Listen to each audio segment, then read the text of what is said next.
बड़ा सुंदर महाराज। शमी के 5 पत्ते, बेलपत्री के 5 पत्ते, बेर के 5 पत्ते। क्या क्या चीज है जरा जम के बोलो। शमी के 5 पत्ते, बेर के 5 पत्ते और बेलपत्री के 5 पत्ते। महाराज दोनों अष्टमियों में से कोई भी अष्टमी, ये भी जरूरी नहीं है कि सोमवार की ही अष्टमी थी। कोई भी अष्टमी को बेर के पत्ते पर लाल चंदन, बेलपत्री के पत्ते पर पीला चंदन, शमी के पत्र पर केवल कोई चंदन लगाने की जरूरत नहीं, सादा केवल एकदम कुछ भी उसमें लगाकर नहीं, सिंपल। पहले लाल चंदन वाले पत्ते, फिर बेलपत्री के पत्ते, फिर शमी के पत्ते शिवलिंग के ऊपर समर्पित कर कर उसको उठाकर वापस लाकर बेलपत्री के पेड़ के नीचे ही 1 लोटा जल समर्पित कर कर पहले पत्ते चढ़ा देंगे, फिर लोटा भर जल समर्पित कर देंगे। उसी चढ़े हुए पत्तों में से 5 बेलपत्र को लेकर अपने घर आ जावे और अवधूतेश्वर महादेव, कौन से महादेव? अवधूतेश्वर महादेव। ये अवधूतेश्वर महादेव कौन से हैं? आपको कथा में कई बार वर्णन करा गया है। शंकर भगवान को क्रोध आया, ब्रह्मा जी ने क्रोध को लिया, समुद्र में डाला।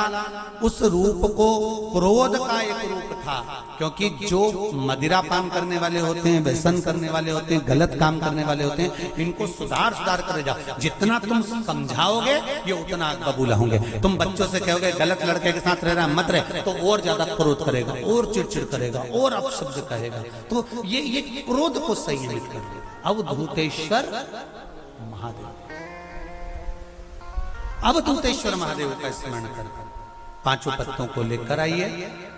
कुछ समय बाद जैसा जैसा समय की अनुकूलता मिले, आप किसी मदिरा का पान करने वाले या किसी व्यक्ति को वो पत्ते दोगे या प्रसाद के रूप में दो तो अच्छी बात है, नहीं तो उस पत्ते का थोड़ा थोड़ा भाग भी प्रतिदिन मात्र 21 दिन तक अगर थोड़ा थोड़ा भाग भी दे दिया जाए तो धीरे धीरे धीरे धीरे मदिरा पान, व्यसन, गलत आदतें छूटना प्रारंभ हो जाती है और वो शंकर की शरणागति ग्रहण करते हैं।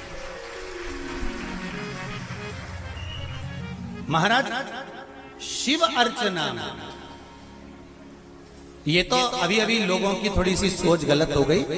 ये दुनिया के लोगों को ये तो मालूम नहीं है भगवान शंकर के लिए। हाँ, शंकर भगवान के पास में भांग रहती है, शंकर भगवान के पास में भांग रखी हुई होती है। शंकर भगवान का भांग का श्रृंगार होता है, क्योंकि उसको बूटी के रूप में, औषधि के रूप में लिया जाए।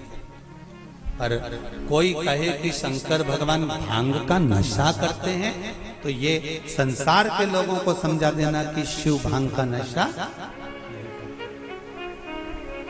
मेरा भोलेनाथ भांग का नशा नहीं है, शिव नशा नहीं। अष्टमी तिथि आए तो अशोक सुंदरी वाली जो जगह है वहां पर हल्दी की 7 बिंदियां लगा दो, लड़का लड़की का हाथ उस बिंदी पर रखवा दो, उसका नाम गोत्र बोलो, उसी हल्दी में उसके हाथ पीला करवा दो और पीपल के पेड़ पर उस हाथ के 5 छापे पड़वा दो। 3 महीने में विवाह पक्का हो जाता है महाराज। उसका इतना, अशोक सुंदरी के उस हल्दी का इतना प्रमाण, 3 माह के अंतर्गत विवाह नक्की होगा। इतना इतना प्रमाण है महाराज। भगवान शिव की आराधना का कोई साधारण।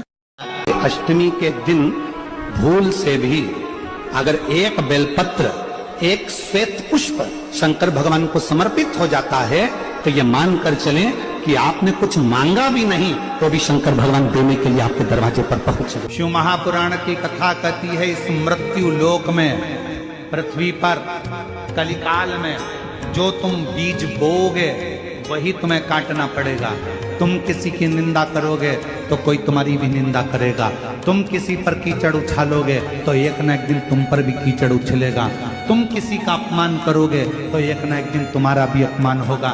तुम किसी के लिए गाली दोगे तो वो गाली तुम्हारे पास भी आएगी। तुम किसी को अपशब्द कहोगे तो पलट कर वो अपशब्द तुम्हारे पास आएगा।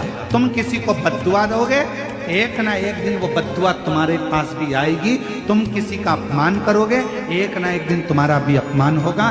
तुम किसी पर कीचड़ उछालोगे, एक ना एक दिन वो कीचड़ तुम्हारे ऊपर भी आएगा। कितना सुंदर कहा है। शिव महापुराण की कथा वर्णन करती है, यदि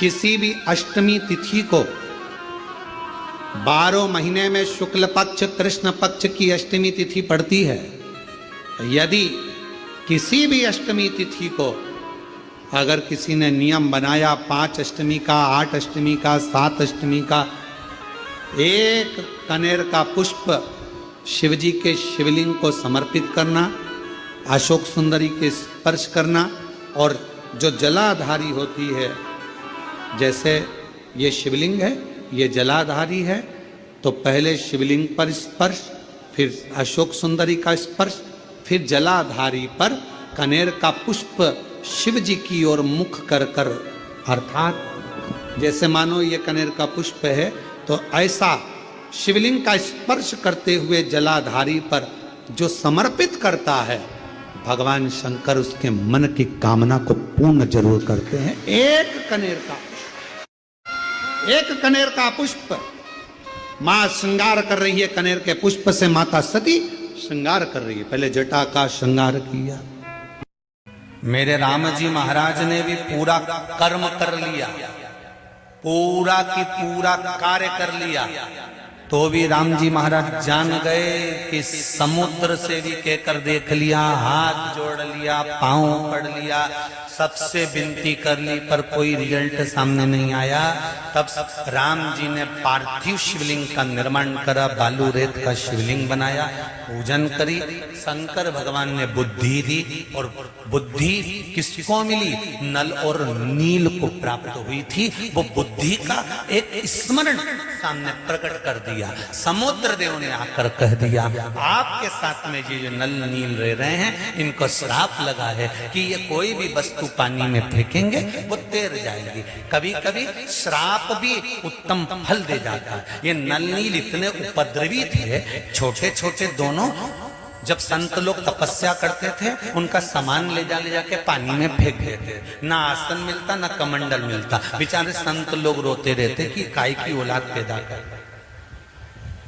ऐसे छोरा छोरी संतों का सामान ले जाके फेंक देते हैं पानी के अंदर। बड़े उपद्रवी हैं। इन संतों ने विचार करा, छोटे हैं, उपद्रव कर रहे हैं, अगर हम श्राप देंगे और इनको ज्यादा दे देंगे तो तकलीफ आ जाएगी। ऐसा करते हैं कि श्राप भी हो जाए और काम भी हो जाए। तो श्राप ऐसा देते हैं कि जो भी ये अपना सामान, हमारे कमंडल, कपड़े, आसन, कुछ भी पानी में फेंकेंगे तो वो तैरेगा तो अपन कूद के निकाल के लिए आएंगे। तो इन्होंने श्राप दे दिया कि ये दोनों जो भी पानी में फेंके वो डूबे नहीं।